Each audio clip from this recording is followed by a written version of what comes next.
Hello students, हम लोग अपना जो था चैप्टर नंबर 19 जो हम लोग कल कर रहे थे, जिसमें हम अपने सेंट्रल बैंक के बारे में ले रहे थे। कल हमने जो पढ़ा था पहले उसको रिकॉल कर ले, फिर आज की क्लास में हम लोग देखते हैं कि किस तरीके से साख निर्माण हमें पढ़ना है। ठीक है, साख निर्माण किस तरीके से जो है केंद्रीय बैंक करती है। केंद्रीय बैंक है क्या, सेंट्रल बैंक क्या है? हर देश की एक सेंट्रल बैंक होती है, केंद्रीय बैंक होती है। प्रत्येक देश की अर्थव्यवस्था में, प्रत्येक देश की जो अर्थव्यवस्था के बैंकिंग और जो भी मौद्रिक नीतियां होती हैं उनको बनाती जो है वो केंद्रीय बैंक जो होती है। इस सिस्टम को चलाना, जितना भी कंट्री में बैंकिंग सिस्टम है उसको सही तरीके से ऑपरेट करना, उसको नियमित और नियंत्रित बनाए रखना, मौद्रिक पॉलिसीज बनाती है। पॉलिसी जो भी होती है उनमें गवर्नमेंट की हेल्प करना, एडवाइस देना। गवर्नमेंट की बैंक होती है एक तरीके से, मतलब कि गवर्नमेंट का पैसा उसमें डिपॉजिट रहता है और जो भी ट्रांजैक्शन केवल गवर्नमेंट के साथ ट्रांजैक्शन होता है, प्लस कॉमर्शियल बैंक के साथ ये ट्रांजैक्शन करती है सेंट्रल बैंक, एक तो गवर्नमेंट और एक कॉमर्शियल बैंक के साथ। यानी अपने भारत में बैंकिंग व्यवस्थाओं को दुरुस्त करने के लिए या बैंकिंग व्यवस्थाओं को कंटिन्यू रखने के लिए, बैंकिंग सिस्टम को चलाने के लिए एक सेंट्रल बैंक होना जरूरी है। जितने भी कॉमर्शियल बैंक है, सभी बैंकों की, बैंक किसको कहा गया, बैंकर्स बैंक जिसको बोलते हैं, कि सभी बैंकों की ये बैंक है। ठीक है, उनको नियंत्रित करना, उनको संचालित करना, ये सारा कार्य सेंट्रल बैंक का ही होता है। फिर कल हमने पढ़ा था कि इसमें अपने यहां पर जो सेंट्रल बैंक है ये कब स्थापित हुई, 1 अप्रैल 1935 को, आरबीआई एक्ट 1934 के अकॉर्डिंग। पूरा इसका जो पहले कार्यालय कलकत्ता में था, फिर ये बम्बई में हो गया। आरबीआई की full form reserve bank of India. 1949 में इसका राष्ट्रीयकरण किया गया। ठीक है, ये अपना केंद्रीय बैंक था। अब पढ़ते हैं आरबीआई के कार्य, कि कौन कौन से आरबीआई के कार्य क्या क्या है। ठीक है, आरबीआई के कार्य देखते हैं। तो सबसे पहले करेंसी का निर्गमन करना, करेंसी इश्यूड करना। ठीक है, करेंसी का निर्गमन करते हैं कि आरबीआई जो है वो करेंसी का निर्गमन करती है और आरबीआई के पास मोनोपोली है कि आरबीआई के अलावा कोई भी करेंसी जो है वो इश्यूड नहीं कर सकता, प्रिंट नहीं कर सकता। करेंसी का निर्गमन होता है किस बेस पर होता है? न्यूनतम कोष प्रणाली के बेस पर होता है, कि न्यूनतम कोष प्रणाली, मिनिमम रिजर्व सिस्टम। क्या होता है मिनिमम रिजर्व सिस्टम? तो मिनिमम रिजर्व सिस्टम में बता रखा है 115 करोड़ का सोना और 85 करोड़ की विदेशी प्रतिभूति होनी चाहिए। सेकंड, बैंकों का बैंक, कि आरबीआई को बैंकों का बैंक एवं नियंत्रण करता बताया गया कि बैंकों का बैंक है, कि बैंकों को नियंत्रित करना सबसे शीर्षस्थ बैंक है। सरकारी बैंक और एजेंट एवं सलाहकार, यदि सरकार की बैंक, सरकार का जो पैसा इसमें डिपॉजिट रहता है, भुगतान करना, लोन देना, सलाह देना, एडवाइस देना उनको किसी भी पॉलिसीज को लेकर। अंतर्राष्ट्रीय विनिमय कोषों का संरक्षण, जो भी फॉरेन करेंसी होती है उसको सुरक्षित रखना। अंतिम ऋणदाता, चाहे गवर्नमेंट हो चाहे अपने कॉमर्शियल बैंक हो, उसके लिए अंतिम ऋणदाता कौन होती है? आरबीआई होती है। केंद्रीय समाशोधन में बता रखा था कि कोई भी बैंक जब ये ट्रांजैक्शन करते हैं, कोई भी बैंक जब ये ट्रांजैक्शन करते हैं, मतलब कि जब कॉमर्शियल बैंक आपस में कोई ट्रांजैक्शन करते हैं तो उस समय ये केंद्रीय समाशोधन एक मीडिएटर की, मतलब कि सेंट्रल बैंक एक मीडिएटर की भूमिका निभाता है। साख का नियमन एवं नियंत्रण, ये हमें पढ़ना है। क्रेडिट क्रिएशन, क्रेडिट को किस तरीके से कंट्रोल, यानी सेंट्रल बैंक जो है वो, चाहे हमने कॉमर्शियल बैंक पढ़ के आए थे पिछले चैप्टर में कि व्यापारिक बैंक जो है वो किस तरीके से साख का विस्तार करती है या संकुंचन, तो ये राइट किसके पास? आरबीआई का ही पूरा ये होता है कि वो किस तरीके से साख का नियमन करना है या विस्तार करना है, क्रेडिट क्रिएशन। इसके तो अपना जो आरबीआई है वो साख का नियमन और नियंत्रित करना। तो हमने पिछले चैप्टर में देखा था कि इसके दो मेथड है, कि साख को नियंत्रित करने के दो मेथड बताए थे। फर्स्ट था करेंसी इश्यूड करना, कि अपना करेंसी जो है उसको निर्गमित करना, और एक अपना था जो ऋण देकर, जो कॉमर्शियल बैंक यूज करती है अपने पैसे को ऋण देकर, ठीक है, क्रेडिट क्रिएशन में इसको काम में लेती है। अब हम बात कर रहे हैं, अब अपना जो कंसेप्ट यहां से स्टार्ट हो रहा है कि आरबीआई जो है वो किस तरीके से साख को नियंत्रित करती है। अब पहले तो थोड़ा सा इसमें पढ़ ले, नया कुछ पढ़ना चाह रहे हैं आज हम, कि साख को नियंत्रित क्यों करते हैं। साख को नियंत्रित करने का मतलब है, साख को नियंत्रित कब करते हैं?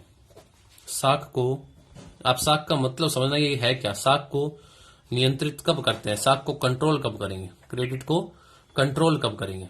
तो सुनिएगा, क्रेडिट कंट्रोल कैसे होता है। तो क्रेडिट कंट्रोल में मैं आपको बताऊं क्रेडिट कंट्रोल का यहां पर क्या सिस्टम है। तो क्रेडिट कंट्रोल में ये है कि बैंक जो है, सेंट्रल बैंक जो है, आरबीआई जो है वो जो भी लोगों के पास, मतलब उनके हाथों में बोल दो, कैश को कम करना, कि आरबीआई क्या है, लोगों के पास जो भी पब्लिक है उनके हाथों में कैश को, बैलेंस को कम करना, कैश के बैलेंस को कम करना, कम होता है उसे कहते हैं साख को नियंत्रित करना। विस्तार मतलब उनको कैश ज्यादा प्रोवाइड करवाना, वो साख का विस्तार होगा। ठीक है, ये करते क्यों है? साख को नियंत्रित करते हैं, महंगाई जो होती है उसको कंट्रोल में लाने के लिए हम लोग ऐसा करते हैं, साख को नियंत्रित करते हैं, मतलब कि कंट्रोल करते हैं, कैश के बैलेंस को लोगों के पास कम करते हैं। क्यों करते हैं? महंगाई को कंट्रोल में करने के लिए। अब इससे किस तरीके से जो है अपनी महंगाई कंट्रोल में होगी वो सुनिएगा, कि लोगों के पास कैश जितनी ज्यादा होगी वो मार्केट में जो है महंगाई को उतना ही ज्यादा बढ़ाएंगे, क्योंकि किसी पर्टिकुलर प्रोडक्ट की जब डिमांड बढ़ जाएगी, जब उनके पास कैश बहुत ज्यादा होगी तो बार्गेनिंग देखने को नहीं मिलेगी, ठीक है, मोल भाव नहीं होगा, और यहां पर वो जो है उस बढ़ी हुई कीमत पर भी जो है वो ज्यादा उस एसेट्स को परचेज कर लेगा, उस वस्तु को परचेज कर लेगा, क्योंकि उसके पास क्या है? कैश है। और अगर मार्केट में कैश नहीं होगा, ठीक है, अगर उसके पास कैश इन हैंड नहीं होगा, तब वो कहीं ना कहीं क्या करेगा? उसकी बार्गेनिंग करेगा, उस वस्तु को कम खरीदेगा, और कम खरीदेगा, धीरे धीरे उसकी वस्तु की प्राइस जो है वो वापस से कंट्रोल होना स्टार्ट हो जाएगी। तो ये कहीं ना कहीं जो है इसको कंट्रोल करने के लिए जो है साख का नियंत्रित हम लोग पढ़ने वाले हैं कि किस तरीके से क्रेडिट कंट्रोल, मतलब अभी आप इतना ही समझो कि क्रेडिट कंट्रोल का मतलब यहां पर है कैश के बैलेंस को कम करना, पब्लिक में जो भी है वो कैश के बैलेंस को कम करना। अब यहां पे हम लोग पढ़ने वाले हैं कि कैश के बैलेंस को कम किस तरीके से हम लोग कर सकते हैं वो सुनिएगा। उससे पहले हम लोग कुछ वर्ड पढ़ते हैं, एक वर्ड पढ़ते हैं रेपो दर।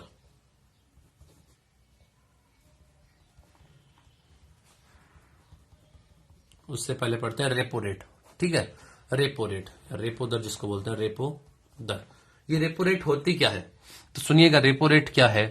रेपो दर जो होती है कि एक तो होती है रेपो दर, एक होती है रिवर्स रेपो दर। पहले रेपो दर को पढ़े कि रेपो दर वह होती है कि जैसे यहां पर सुनिएगा, सुनिएगा, रेपो दर हम लोग पढ़ रहे थे कि रेपो दर है क्या? रेपो दर ये है कि हमने यहां पर एक पॉइंट आता अंतिम ऋणदाता, अंतिम ऋणदाता। अब सुनिएगा ध्यान से कि अगर जो भी कोई व्यापारिक बैंक,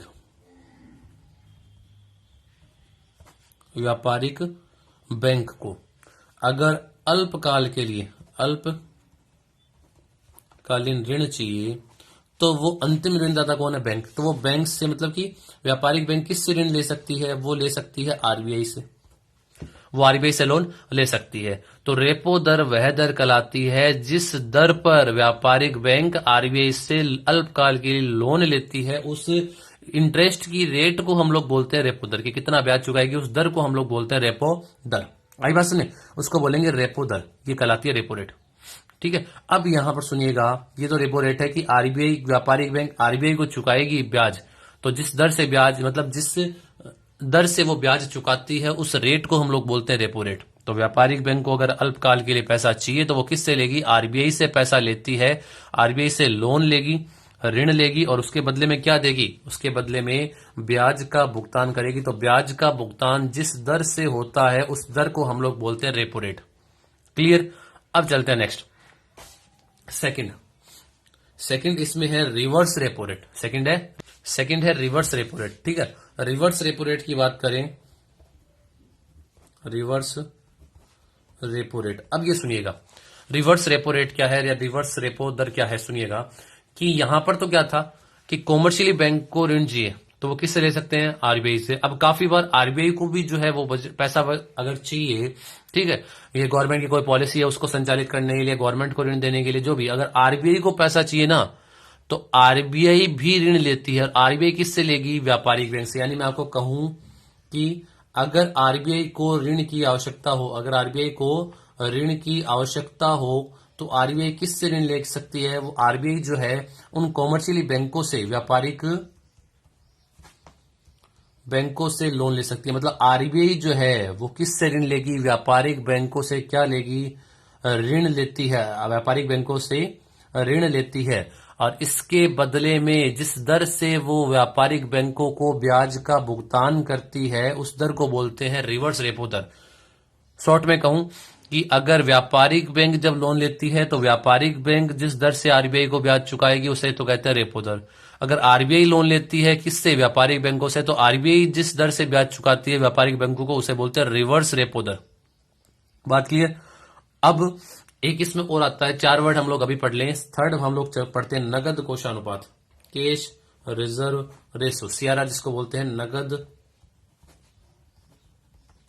कोषानुपात, नगद कोषानुपात। कैश रिजर्व हम लोग बोलते हैं कैश रिजर्व रेशो, ठीक है, कैश रिजर्व रेशो। अब ये होता क्या है कैश रिजर्व रेशो? तो सुनिएगा, कैश रिजर्व रेशो है क्या? तो कैश रिजर्व रेशो ये है कि सेंट्रल बैंक की गाइडलाइन के अकॉर्डिंग व्यापारिक बैंकों को अपने पास एक न्यूनतम धनराशि रखनी पड़ती है। एक परसेंटेज वो बताते हैं, जैसे मान लो 40 तो बहुत ज्यादा, अपना जैसे 20%, 15%, तो जो भी उनके ट्रांजेक्शन होते हैं उनके बेस पे उनको इतना पैसा अपने पास हर वक्त, इतना रिजर्व में उनके पास रहना चाहिए। तो उसको हम लोग बोलते हैं नगद कोषानुपात। एक इसी में आता है अपना SLR, एक इसी में आता है, फोर्थ वर्ड हम लोग पढ़ रहे हैं SLR, जिसे बोलते हैं वैधानिक तरलता अनुपात। वैधानिक तरलता अनुपात, ठीक है। Statutory liquidity ratio, statutory liquidity ratio, वैधानिक तरलता अनुपात। ये क्या होता है? वैधानिक तरलता अनुपात मतलब वो परसेंटेज जिसमें व्यापारिक बैंक, जिसमें जो व्यापारिक बैंक जो होती है एक न्यूनतम, या न्यूनतम तो नहीं, एक परसेंटेज बोल दो, मान लो 10 है, 20 है, जो भी ये अलग अलग होता है। ये अपना जो है सेंट्रल बैंक इन दरों को डिसाइड करती है कि व्यापारिक बैंक एक न्यूनतम परसेंटेज या न्यूनतम जो भी परसेंटेज होगा, एक धनराशि जो होगी, जो भी फिक्स होगी सेंट्रल बैंक के द्वारा, वो परसेंटेज में होती है। तो बताते हैं कितना पैसा उन्हें कहां डिपॉजिट करवाना पड़ेगा, जो उन्हें आरबीआई के पास डिपॉजिट करवाना पड़ेगा। अपने पास जो रखती है उसे बोलते हैं CRR, केस रिजर्व रेशो, और जब आरबीआई के पास जो जमा करवाते हैं उसे बोलते हैं SLR, वैधानिक तरलता अनुपात। ठीक है, क्लियर है कि 4 वर्ड हमने पढ़े हैं आज। फर्स्ट हमने पढ़ा था रेपो दर, सेकंड हमने पढ़ा था रिवर्स रेपो दर, रिवर्स रेपो दर, थर्ड अपना हो गया नगद कोषानुपात, नगद कोषानुपात, और फोर्थ हो गया वैधानिक तरलता अनुपात, वैधानिक तरलता अनुपात। ये 4 हो गए, रेपो दर, रिवर्स रेपो दर, नगद कोषानुपात और वैधानिक तरलता अनुपात। ठीक है, अब सुनिए, अब हम क्या करते हैं कि अपने चारों वर्ड क्लियर हो गए। अब हम चलते हैं इसमें साख वाले टॉपिक में। तो वहां पर एक और पढ़ते हैं, जैसे मान लो इसी में एक आता है बैंक दर। सारी वैसे रेट ही चलती है, बैंक दर। बैंक दर क्या है सुनिएगा कि बैंक दर अपनी क्या दर होती है? बैंक दर वह दर है, यानी जिस दर पर केंद्रीय बैंक, जिस दर पर केंद्रीय बैंक व्यापारिक बैंकों को ऋण देती है, लंबे समय तक मान लो जिस दर पर केंद्रीय बैंक व्यापारिक बैंकों को ऋण देती है, उस दर को हम लोग बोलते हैं, जिस दर से ब्याज चुकाना, उस दर को बोलते हैं बैंक दर। यहां आया था, ये भी आप कहोगे भी ये भी सेम है, तो ये होता है अल्पकाल के लिए, अल्पकालीन ऋण, और ये लंबे टाइम के लिए होता है, जिसे हम बैंक दर बोलते हैं। अब सुनिएगा ध्यान से, मेरी बात ध्यान से सुनिएगा। फर्स्ट जो हम लोग मतलब साख वाला जो हम पढ़ रहे हैं, साख को नियंत्रित किस तरीके से करते हैं, आपको अभी समझ में आएगा। जैसे सुनो, अलग अलग सारे पढ़ेंगे इसमें। सबसे पहले हम लोग लेके चलते हैं बैंक दर को।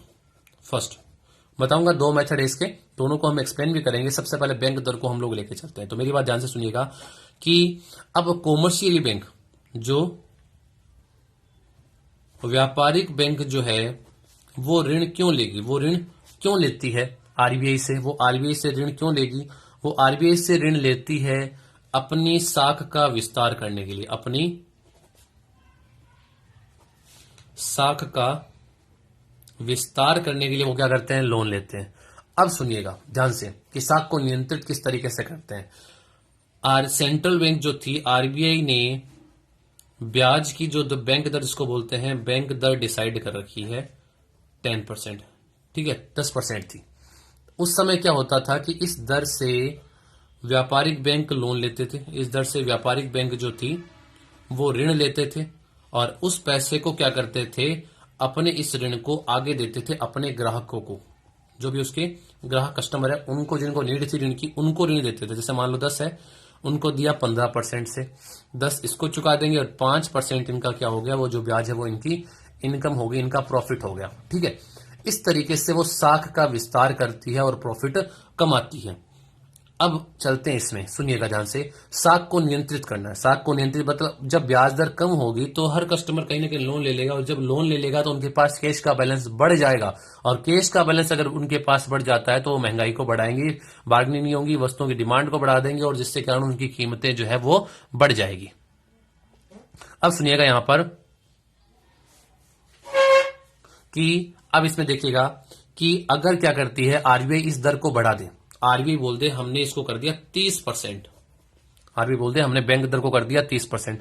अब पहले तो ये बताओ, व्यापारिक बैंक चलो ले लिया, व्यापारिक बैंक ने इससे ऋण ले लिया, अब क्या कोई ग्राहक जो है तो वो क्या 10 में अभी भी 15 में दे देंगे? तो ऐसा नहीं है, अब उसको 15 में नहीं देंगे। अगर ब्याज बैंक दर बहुत बढ़ जाती है 15 में नहीं देंगे, अब वो क्या कहेंगे 35%। अब ये बताओ क्या 35% पर कोई ऋण लेगा क्या? बहुत ज्यादा दर है, तो इस पर कोई ऋण नहीं लेगा। तो ऋण नहीं लेगा तो साख का विस्तार नहीं हो पाएगा, और साख का विस्तार नहीं हो पाएगा मतलब कि लोगों के पास पैसा नहीं होगा, तो महंगाई धीरे धीरे अपने आप कंट्रोल में आएगी। इससे कहते हैं साख को नियंत्रित करना।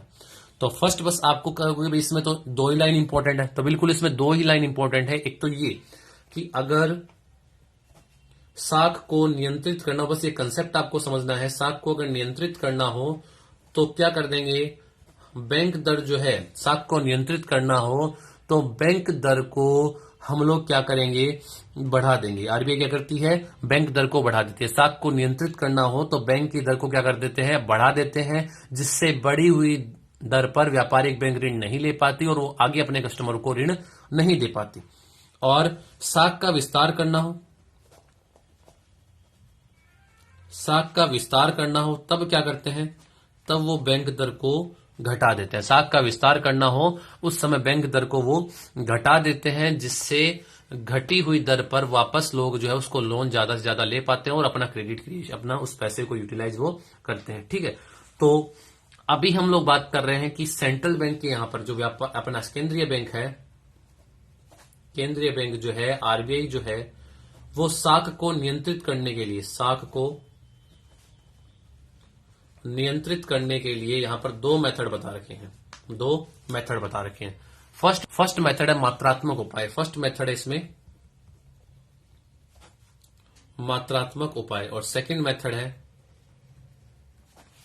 गुणात्मक उपाय। मात्रात्मक उपाय में क्या है, मात्रात्मक उपाय में फर्स्ट है बैंक दर, सेकंड है जो अपना खुले बाजार की क्रियाएं, खुले बाजार की क्रियाएं, ये क्या है, ये भी हम लोग पढ़ेंगे कि इसमें कुछ गवर्नमेंट सिक्योरिटी होती है, उनको खरीदना बेचना। ठीक है, और थर्ड है अपने रिजर्व जो भी होते हैं उनके रेशियो चेंज कर देना, यानी एसएलआर, सीआरआर और वह एसएलआर में परिवर्तन करना। गुणात्मक उपाय में क्या क्या है, गुणात्मक उपाय में फर्स्ट है चयनात्मक साख की राशनिंग, चयनात्मक साख की राशनिंग। ठीक है, सेकंड इसमें है साख की राशनिंग, ये सारे हम लोग पढ़ने वाले हैं, साख की राशनिंग। थर्ड इसमें है नैतिक दबाव, नैतिक दबाव, और फोर्थ है प्रचार, और फिफ्थ है प्रत्यक्ष कार्यवाही, प्रत्यक्ष कार्यवाही। ये जो है उपाय, ये नहीं मतलब साख को नियंत्रित करने के लिए मेथड बता रखे हैं, 2 मेथड है, मात्रात्मक गुणात्मक। इनको हम एक एक को पढ़ने वाले, जैसे बैंक दर को हमने पढ़ा ना, इसी तरीके से आगे भी हम लोग पढ़ने वाले हैं कि किस तरीके से साख को नियंत्रित करते हैं और कैसे होगा। तो नेक्स्ट क्लास में हम इन एक एक मेथड को देखने वाले हैं। Thank you.